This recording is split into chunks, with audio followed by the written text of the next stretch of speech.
All right, Tyler, man, welcome to the show. It's good to connect with you here on this fine Thursday. How you doing? I'm great, Corey. I appreciate the time and I'm looking forward to the conversation that's to come. Yeah, man, I laughed when you reached out and we decided to find a time to set aside. You were like, we can debate whether racing is a sport or not. I want to start there. I want to hear your best argument as to why racing is a sport. And for full disclosure, I agree with you. I'm not doing this to combat, but I want to hear your best argument. Well, it's a high stress environment. There is a tremendous amount of hand eye coordination. There is a tremendous amount of heat on your body. So the stressors your body is going through is immense. The heart rate variable, you're looking at, on average, for the guys at the Cup Series, they're in the car for 3 to 4 hours a race. Their heart rate, is sitting at 120, 130, peaking up in the 160s to 180s, depending on driver fitness. Now you take that down to the short track levels where they're in the car for a lesser amount of time, or even a sprint car type race where it's very much a fast paced experience. The heart rate's elevated, the risk factor. And so imagine if you're swinging a golf club, it takes hand eye coordination.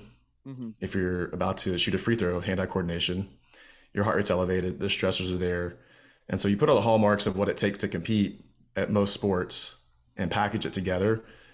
Drivers have to experience the same thing. We just have the factor of the race car as part of the sport, and you can't go fast without the race car. So, to the outside observer, it looks like these cars are just going around a track. But for anyone who's been strapped into a car where you're wearing, imagine putting on your ski suit with a helmet and jumping into a car that's going to be 115 degrees. Black right now. It's. I just moved to Charlotte. It's summer. It's hot. It's 90 degrees. So imagine jumping in your car, turning the AC or the heat on full blast with a snowsuit on and a helmet and gloves and boots, and then go drive around for an hour or two, Yeah. and that gets you the heat experience. So it's the all around experience of heart rate, hand eye coordination, high stress, and it just kind of compares to other experiences I've had with sports. I played little league football, baseball, played soccer as a Yeah. goalkeeper in high school. So it's equally, or if not as more mentally taxing than any other sport or experience I've had. When did you first fall in love with it, with racing? And like when did you know that that was the gateway drug for you, that you were gonna go down that route? So as a kid, I knew I went and had an experience watching a local short track. I don't really remember it. We had to leave early as my cousin fell and busted his face open on the stairs. But the first moment was 11 years old, went to Atlanta Motor Speedway with a friend. His parents took us down there and to see the Cup Series for the first time. You walk into the grandstands. First of all, it's just a massive circus-like experience. There's the flags of your favorite drivers waving. There's people cooking out. So you got this overload of sensory experience, and then the green flag drops, and you see these guys going into turn one in Atlanta, 190 miles an hour, and they look like astronauts strapped into these rocket ships. And so, just the smell of the fuel burn and the rubber on the tires, I was hooked from that moment on. I didn't get to get into a race car until I started doing some Richard Petty driving experiences around 15, 16. And then that translated into doing mud drag racing, which is a super country redneck experience. But my uncles were into it and it was fun.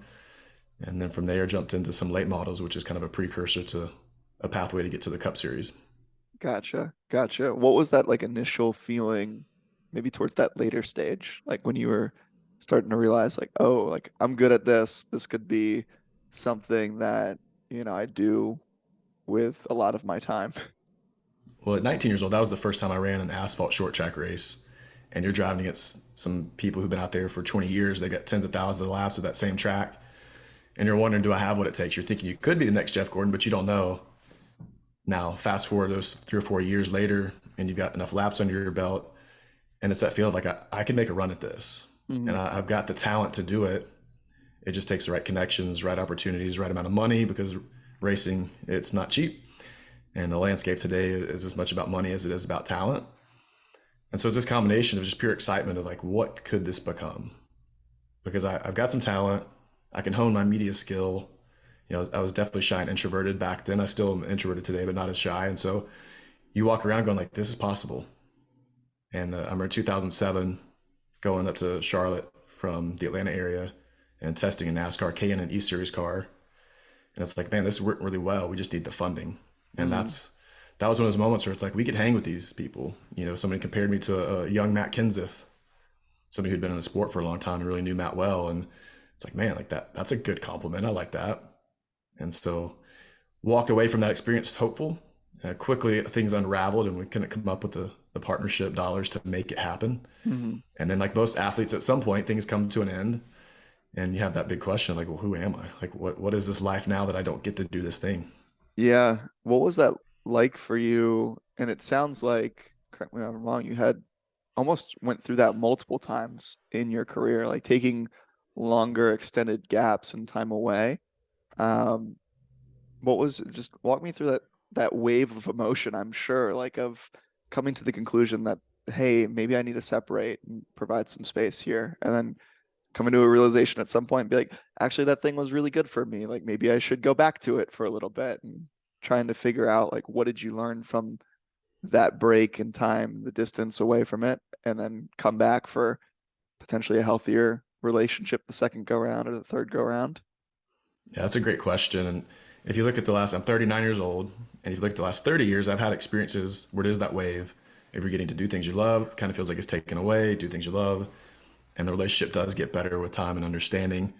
The first experience was even with music. I also sing country music, and that was my belief that I could do something that Marty Robbins did, is combine music and racing and compete and sing at the highest levels. And as a kid, I had one bad performance, and I walked away from performing for a decade because I was just terrified to be in front of people.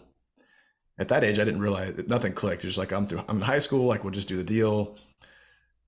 Ending of racing was pivotal because I was just finishing college. You're making some big life choices. What am I going to do with this thing? Racing appeared to be over, and I had friends around me or colleagues around me who their parents had bigger businesses or more money, more funding, and they went on to run ARCA, and then some went on to run the Chuck Series. And you'd watch them and go like, I was as talented as them, if not better, Mm. and I had less equipment, less funding at the level we were at together. And so I was really jaded for that first year or two after, because you're watching the people succeed who you could outperform. And so those first years, I just turned my back on racing. I didn't watch a lot of it. I was frustrated, kind of let it eat away at my heart a little bit. And then over time, you realize how much you did love something, and you kind of reawaken the love of just being a participant in the stands as an audience, as a fan, to enjoy that same feeling. Because as 11 years old, that didn't go away. Hmm. You see the cars flying by, that thrill still was there. And so it took time away just to recalibrate and remember the appreciation of something that was once really meaningful. Now, of course, once you're on the inside and you're at the depths of something, you see a different experience, right? Like when you are really at the top levels of something, you see it differently than fans. So you're always gonna have a different perspective. But that first experience walking away was really tough. I learned a lot about just the resilience to come back home to myself and not give so much of my identity to something. Like I am the race car driver, right? Hmm. Like these I am statements. It's like, well, that was something I did, and it's something that produced a lot of joy and a lot of memories, and to celebrate, because that was one thing I didn't do well, was celebrate. And then roughly my late 20s, I got back into racing just for fun. I'd been doing asphalt for most of my career. And then I went out to a Corey Kruseman short track racing school out in Ventura, California, just to turn some laps in open to a sprint car for fun. And that created a friendship with Corey to go out and run some of his cars over the last 10 years out in Ventura, Bakersfield, and Tulsa, Oklahoma, and just have a good time. And yes, I put music and racing back together and tried to make a run at it, but it was a different capacity of like, 20 years old, I had to force trying to be a Cup Series superstar. Hmm. I've got to do this. This is the only path. If this doesn't work out, then like there's nothing else. Whereas the last 10 years is much more of I want it to happen. I have a strong desire for it, but it's more about the experiences, the connections, the relationships, and remembering just how fun it is to go out and compete and throw these race cars around in tight quarters, high risk, and extracting the most fun out of it versus if I don't make it, like life, Hmm. there's less life to live. Yeah. What shifted for you, or what allowed you maybe even to just grant yourself the permission and the space to get to that more comfortable relationship, that more secure relationship in, hey, this is something that I do, and I love the way you said that. You still have a strong desire, right? It's not a, oh, this has to work out. It is life or death if this does not work out, but you still want it. What shifted to allowing you to be open to still wanting it? And how did you then start to work towards it in like a healthier manner in that sense?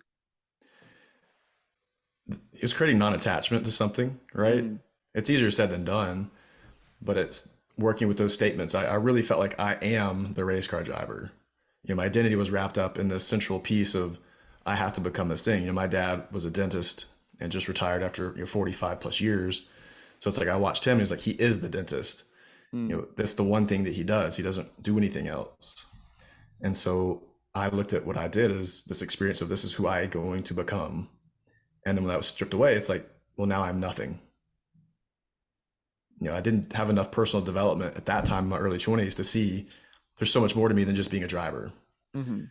And so, first of all, just realizing you're more than the thing you do, even if it's taken a huge chunk of your life. If you've been an athlete and you started playing at 5 years old and you stopped playing at 25, that's the majority of your life. That's all you know, right? And so, detaching from that outcome really helped me. I think I needed the time in between to be jaded, to kind of turn my back away from it for a little while because it gives you perspective. It helps you see that one, you can be human, you can experience some of those negative emotions attached to it and realize like that's okay to not be okay about it for a while. And then come back to it and realize it can still have a lot of joy and fun attached to it. And then just being surrounded by people who are cheering you on, but also kind of holding you accountable to what else is there besides this. Mhm. Not letting yourself go down that path of every day it's the only thing that matters. Yeah. I mean, shoot, I can relate to that. The amount of days that I made or break, and they were a good or a bad day based off of, did I hit pace? Did I make the Yeah. workout and everything? I grew up Well, swimming, so well, especially for me, like my background was asphalt, and the last 10 yeah. years went to dirt, and it literally was such a foreign concept. Hmm. I felt like I was a kid learning again, and Do you think? so that made it easier because now I'm totally a student at that point. Yeah, Like, I I think that's so needed, man. This ability, because I think we all go through this, right? Where like I went through that post swim, um, wanted absolutely nothing to do with the sport for the first year. Someone, an old teammate of mine, reached out to me, got me involved in master swimming, which is like an adult swim league, and it was still like too premature for me in a lot of ways. I was just like, I'm not into this, and I had some coaches in there that like saw my talent and immediately were like, we want to push you to be the greatest star on the team. I'm like, no, that's not like what I want. Like, that's not why I'm doing this. I didn't come back to the sport to do the same distances and the same events that I used to do. Like, I want to enjoy my time in the water. And so stepped back even further. And it wasn't until recently I found this group here called Deep End Fitness. And so they do, it's exactly what it sounds like, underwater workouts, dumbbells, breath holds, like moving through the pool in ways that I never conceptualized. But, and it's like, I have some strengths that I can draw on, which is exciting and fun, right? Like my baseline starting is higher than most, it but feels good. yeah, but I'm still very much a beginner in a lot of other senses. And I think that just puts you in such a great spot. So I love that you brought that up too, of you having that journey of, hey, yeah, maybe it does take 10 years to heal from this thing. And in those first initial ones, you don't want anything to do with it because it just maybe is a little bit too painful. It just reminds you too much of what was. And you almost recognize that you weren't or you're not there right then. And that can be obviously very frustrating at times too, right? Well, it's grieving something you once had such a connection to. Mm, And of course, at every level of sport, you may love something, but you've got some drama attached to it because there's parents pushing you and you're partially living their story, but you're so good at it because you put in the time. It's like, can you step away from it? All the people you might hurt yourself. Who are you without it? I mean, you can get through such a deep experience of questioning the entire existence of what you've done. But in that season, that gap, when I came back to it, it was like I realized I was also accessing creativity and innovation in this flow state of experience because imagine like it's picking up a language Mm-hmm. in your 30s. It's like that's a little harder than at 10 or 12 years old. And so I'd be lying if I told you every day was this beautiful experience. Like, oh, this is so fun. Like, this is the best day ever. It's like there's days I still wanted to, my dream to go to the Cup Series. I didn't hold that space, but I still thought, man, I could drive in the Truck Series, run 20 races a year, and be on country radio and live a really fun, exciting life. Well, that didn't happen, but I thought it was possible. We chased it for a little while, Mm. but it was. I didn't have that attachment to it, and I learned as much as I could to have fun and to laugh at myself when I looked stupid on stage because I forgot some lyrics or I crashed a car. And you know, you just learn to be a little more grateful because with age you realize that some of these moments are they pass by rather quickly, and the things we think one day you'll look back and tell your grandkids or future stories to friends, it's like they don't last as long as you think they do in the moment. Mm-hmm. I was about to say, which kind of leads me into that obviously segue of talking around fear in general, because usually that's the key ingredient that keeps us from working through those emotions, those things in the heat of the moments, right? And I'd be curious to hear your relationship with fear now. I think you have a really interesting perspective on how you lean into it and how you feel it. So just walk me through that of because obviously going 190, 200 miles per hour in a freaking car going into turns, it's pretty scary stuff. But there's almost even scarier things out there that you're not being able to actually see with your own eyes, and they're what we're perceiving to be in our minds. How did you start to recognize one, those fears existed, and then two, doing the work of like unpacking them? As a kid, I would have been described as fearless. I was Mm, on the go, loved playing sports, loved being adventurous, being outside, jumping off out of trees, and anything I could to be a rambunctious boy, right? And then middle school had one performance where I forgot the lyrics to the first song. And so you basically make a fool of yourself in this moment where you're trying to impress the girls that you're crushing on, your buddies that you're trying to impress. Walking off stage, I did the only thing that I knew to do was just stand in the corner and watch. But I said to myself, I'll never do that again. mm, And that was really where my relationship with fear began. Because up until that moment, I presented myself as fearless. I went out and did the things that some people would have been afraid to do or just what felt natural to me to be expressed. Well, imagine a decade of your life taken away because you make a single vow that you don't want to experience the embarrassment, the negative feelings associated with it, the shame. Nobody made fun of me, nobody laughed in my face, but nobody came around and said, "Hey, you can get back up and do it again." And so I lived in that space for 10 years of really being a suppressed mm. individual, not being able to be connected to the world around me in a way that was even more meaningful and powerful. And I know for listeners out there, everybody's had some experience where you do something, you feel stupid, and then you never do it again. Or if you don't do it, you may do it again, but you mute the expression of the possibility. How much of that do you think it is us like projecting other people's perception of ourselves like onto them? And we're not actually like I hear that story and I resonate with it on a lot of different levels. And then I'm also like, well, the only way we actually know what people are thinking is we directly ask and talk to them, right? And actual Yep. get feedback from the source rather than, yeah, of course our brain is going to put its own perspective and spin on things. Well, that's fear, right? Yeah. In that moment, it was the end of the world. And I let it literally control me for a decade. I still had friends. I still, nobody would have said this guy's like off in the corner by himself. Like I did stuff that people were like, oh, like he's one of the people. Like people like him. He's connected. He's playing sports, whatever. I just knew internally there was more to life. There were more girls that I would have asked out that I was just too afraid. There was more stages I would have gotten on. Um, but it is that story. There was a girl in that crowd that night that I'm still friends with, and I was retelling that story, and she goes, "I don't even remember that happening. I don't remember that happening, Tyler." And so imagine on the other side of that, you're hearing someone go, "What was a big deal to you and literally changed the course of your life for a decade was not even on my radar. Mm. And I think that's true for so many people is we take these stories so personal. We create meaning out of the fear and we take it to heart. And sometimes it's maybe warranted because the experience is pretty tragic. It's a deep wound. Other times it was just a fleeting moment that if somebody would have come alongside of me and said, hey, you can do that again, but you're going to practice, you're going to put more time and effort, and you're going to get back up and you're going to figure it out. Yeah. But nobody in that moment did that. So I just lived a pretty internalized life, nobody knew what was really going on inside of me because I didn't know how to bring that to life. It wasn't something that was talked about. What was that? And Yeah, what was that process then on the later end of that decade where it sounds like you started to become, I mean, obviously you've dissected this, you've unpacked this in probably some more formalized settings, whether that be therapy, coaching, some sort of container that has allowed you to explore.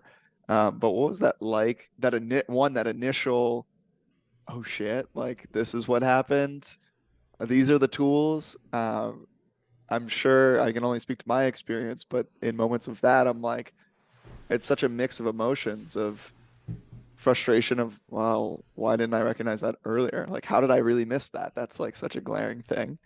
And then being like, okay, great. Now I know, like, how do I go fix this? How do I go utilize this awareness? But what was that for you? well, I love the idea that we only know what we know in any given moment. Mm. So it's to give ourselves some freedom and grace to not beat ourselves up too bad. But for me, the catalyst moment, I was 27 years old. I went through a breakup. This girl I thought I was going to marry. And within like a 4 week span, I had moved across town. It wasn't a big move, but it was just across town. The girl that I thought I was going to marry ended that relationship after 5 years. My grandmother passed away and I quit my job. And you look around and go, like, there's one central theme in this story, and it's this guy. There's nobody else that's looking in the mirror at me, right? And so you just start asking the question, like, how am I here? And if I'm here, what happened to get me here?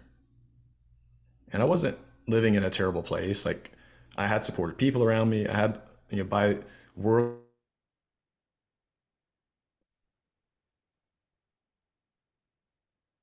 And so I did some deep work. I started with some coaching, and from there went to just doing different. I mean, over the years I've done one-to-one coaching. I've done group therapy. I've gone to my own coaching training programs and emotional intelligence training, train to trainer events, and just added to my skill level of how I help clients now. But it just started with the willingness to create awareness around why is my life currently in this state, Yeah. and to be able to look back and go, man, like if I knew this at 15, even just a portion of this, man, like again, I lived a fine life by all standard if you look at it from the outside. But when you add more color to your life in any form because you can experience and access more joy, more vibrancy, on the flip side, you're going to get a little more sadness, a little more grief. You're going to have some more anger, frustration. But I was so closed off on my emotional landscape that I was just such a protective experience of, well, Mm. if I don't have to feel all these things, I'm an Enneagram 4, I'm an INFP, I'm a deep thinker, deep feeler, and I don't always express it very much, but I didn't express it at all at 15 or 17. And so being able to sit with feelings, being able to recognize emotions, express it in places that are safe with people that can handle that, because not everybody has the capacity to meet people where they are Hmm. collectively. Again, this isn't a day one journey. It's been a 10-year, 12-year journey to get to this point today, but it's really understanding that we all have fear in our life. Growing up, I had the brand no fear all over the place. And growing up in the church world where you hear like fear not all the time, you kind of have these messages that fear shouldn't be something you experience or like get away from it. Hmm. When the reality is we all experience fear. There's no one on earth that escapes it. And it's how do we create conversation around awareness to embrace it and create meaningful conversations that help us realize this is actually a body system at function. This isn't just a mind game. Sure, it's in the mind as well, but there's awareness that there's things happening within the body that then happen in the mind. And when we create conversation around it, we allow the freedom to explore. Mm. And reduce the shame, reduce the guilt, and other emotions that come with it so that we can then transmute it into something really powerful.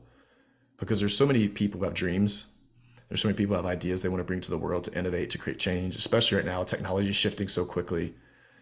Everybody's talking about AI and ChatGPT and all these other AI tools that are out there.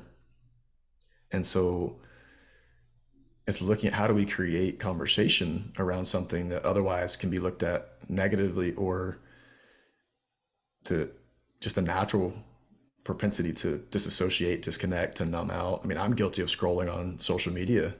Hmm. And you might say, well, that's not a big deal. But it's like, well, if you really dive deep, I'm running from something if I'm scrolling too long. Yeah. I'm avoiding something if I'm on there too long. Or I might throw on a TV show I've watched 10 times just because it's comfortable. And so you learn that what are our coping mechanisms, and the things that we even, we all go, oh, it's not drugs or alcohol or sex, but there's still things maybe that are divisive, that are holding us back from engaging ourselves with full awareness and coming back home to who we are. Because really, this is a conversation about remembering how powerful we are. Yeah.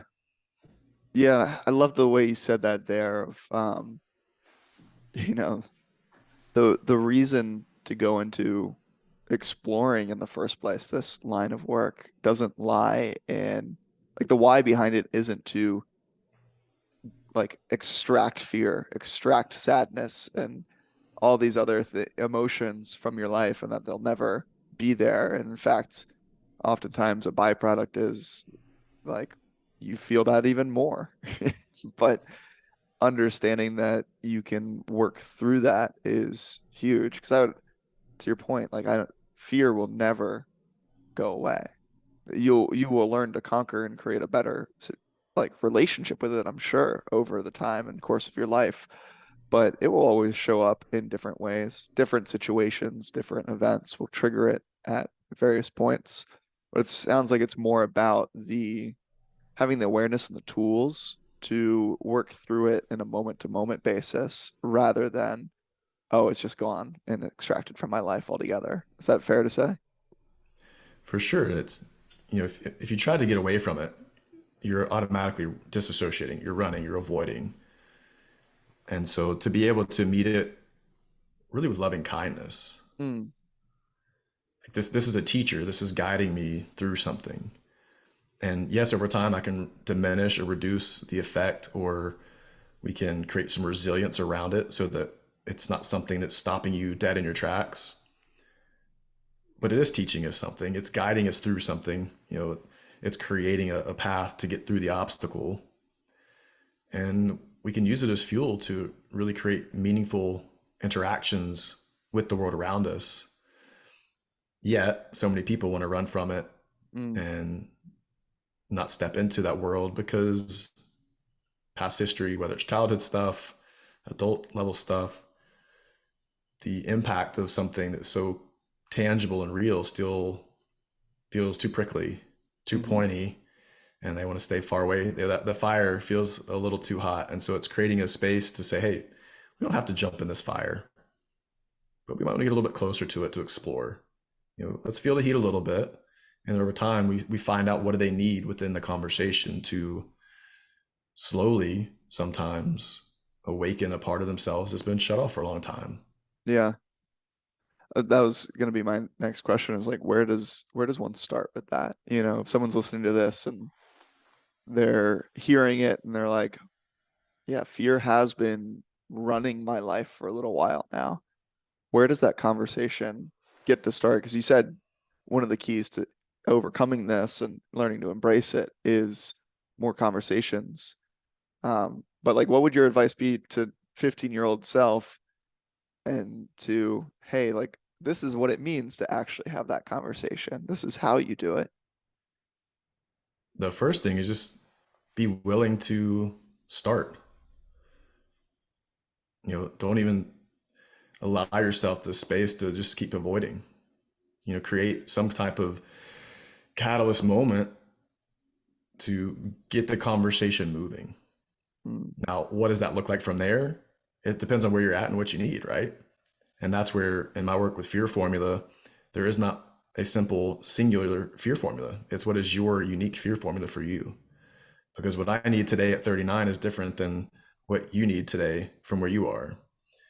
And so it's starting the conversation with what does the individual need? Now, if we're just going to throw out some ideas or thoughts or recommendations for how to get started, one, be willing to acknowledge fear is real for you. I have this thing in my life. And if you're listening, going like, yeah, I've been fearful and this is the thing, like you feel it in your gut, you feel it in your stomach somewhere, maybe in your heart, maybe it's just mental space. And you're going like, I've been wanting to do this thing for years and I can't do it. Or I don't even want to do the thing because it's so tangible. It gives me the creeps every time I think about it. Just creating the awareness of what is that thing. Mm. Open up a journal or your laptop or your notes on your phone and start typing some words. And it doesn't even have to make sense. Just start writing, kind of just getting the things that are in the mind onto some form of paper or expression.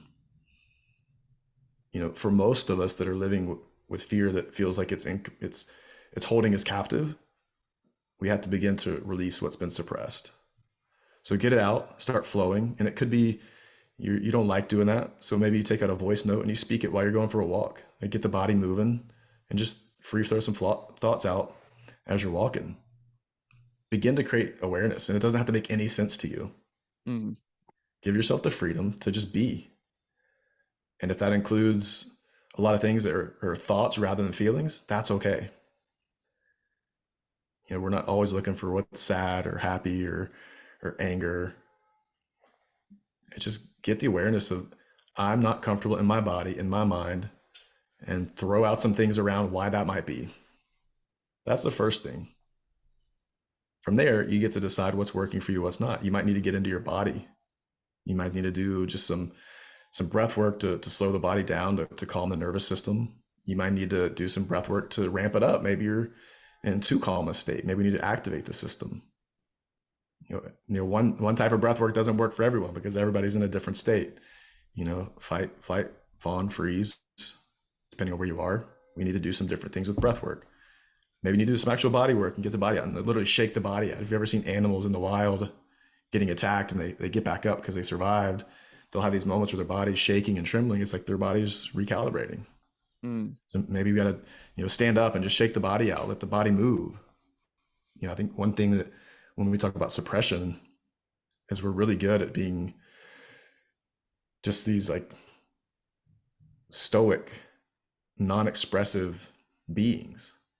And yet we have these tools and resources with our hands and our feet and our bodies to move and really express. And it doesn't have to be going out and dancing or anything crazy like that, but just shake the body out.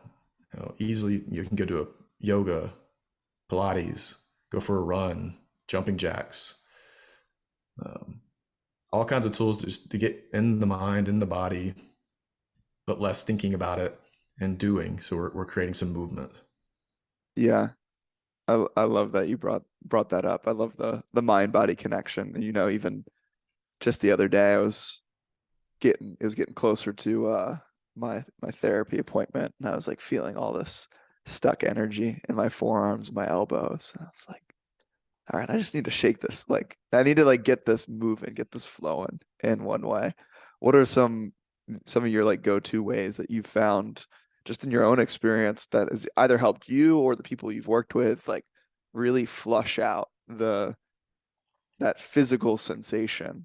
Because I think oftentimes it's like we get trapped then in our body when we feel those like override the system, and then that's when we like truly get stuck, and then we could have the whole debate of emotion and energy getting stored in the nervous system, and then next time it comes up it's even greater than that, right? But what have you found that's helped with that? I very much live in my head. And so anything I can do to get into my body is really helpful for me. And something I do almost every morning when I wake up, I'll just do it in the showers, just kind of bounce on my feet.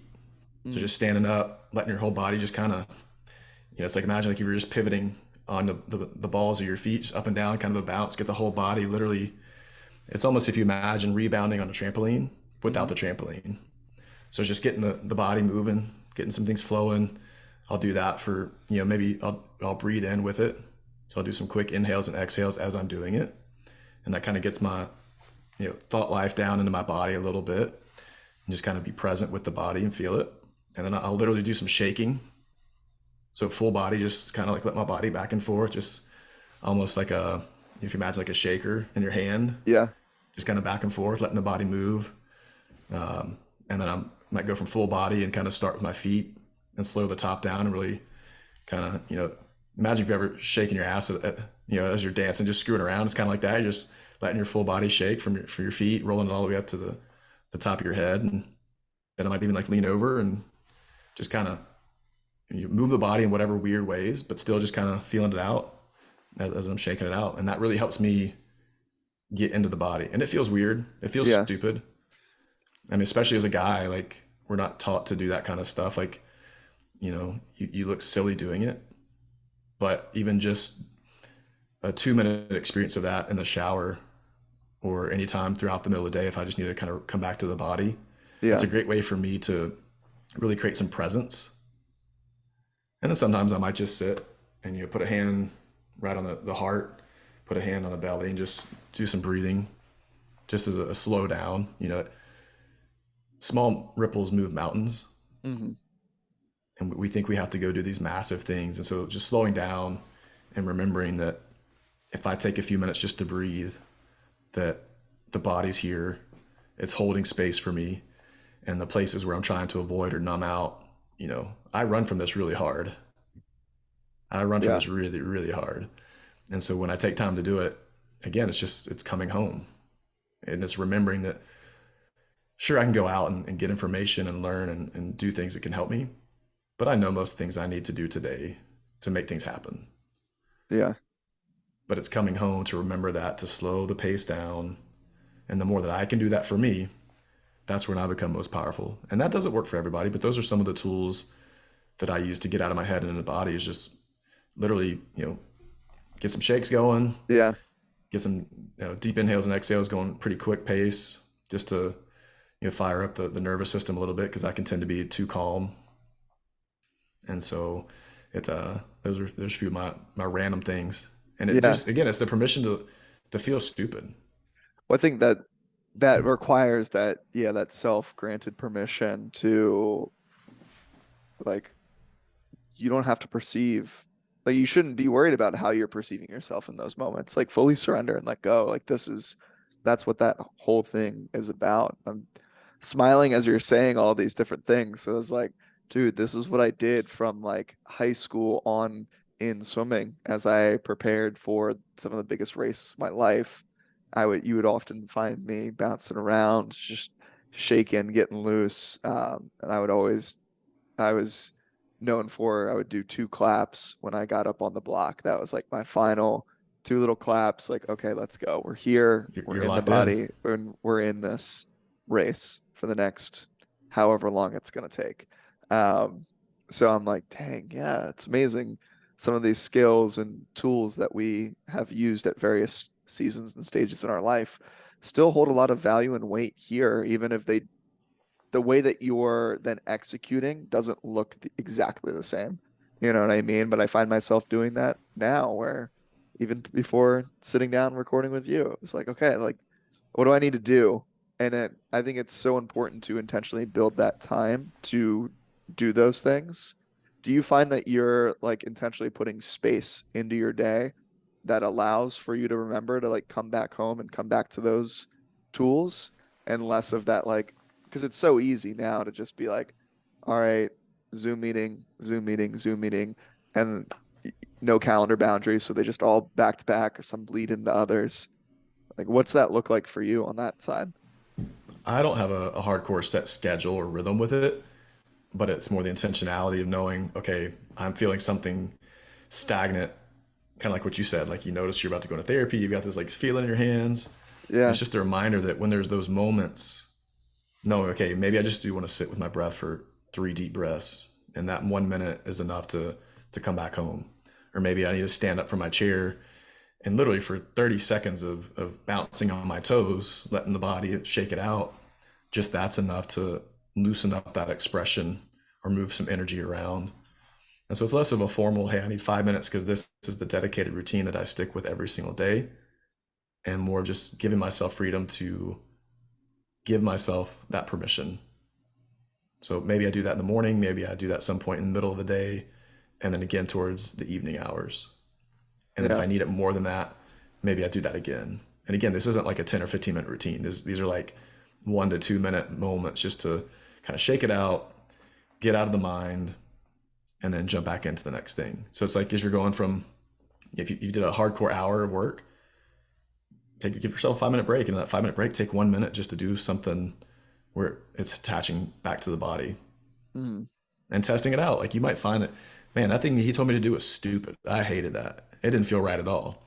But this other thing he told me to do or try out, that felt really nice. And so Yeah. you, again, it's like you find out what is your fear formula? What helps you come back home? What helps you remember your full power to access and express yourself out in the world? I always like to equate it to uh, almost like we're cooking up a recipe and we all have Yeah. individual different tastes, and some things taste better to us than others, and you get to experiment with it. And the more you embrace that experimental mentality, the in a lot of ways, better life begins to flow.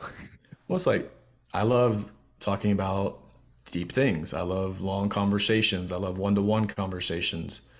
I love talking about things that people sometimes avoid. And so if I am around people that maybe like Enneagram 7 who's like wanting to talk, like laugh, it's like the golden retriever. They want to have fun and joy. And if every conversation is like that, they might be like, this guy's too heavy.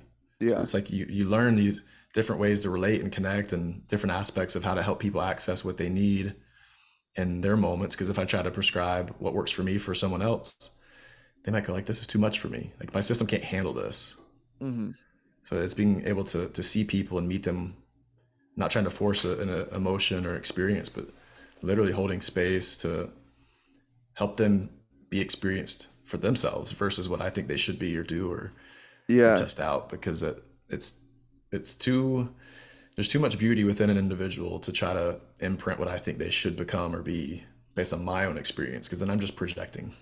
100%. I'm blanking on the name of the show, but there's a show on Apple TV that essentially like follows the life of a therapist who's undergoing his own grief of his wife passed suddenly in a car crash, and his practice, and he's dealing with an issue with one of his clients where it, they're making some wins, but like they both know like the real progress is only going to be made when he starts to actually open up about what happened in his time away in the army, and he keeps trying at times to like really force that out of him, and it doesn't it ends up backfiring in so many different ways rather than just allowing that space to come up and share. But there's I was thinking of that this morning actually, of just finding myself over the past few years in spaces where vulnerability is such a powerful tool, but it can be quickly turned into like a weapon for that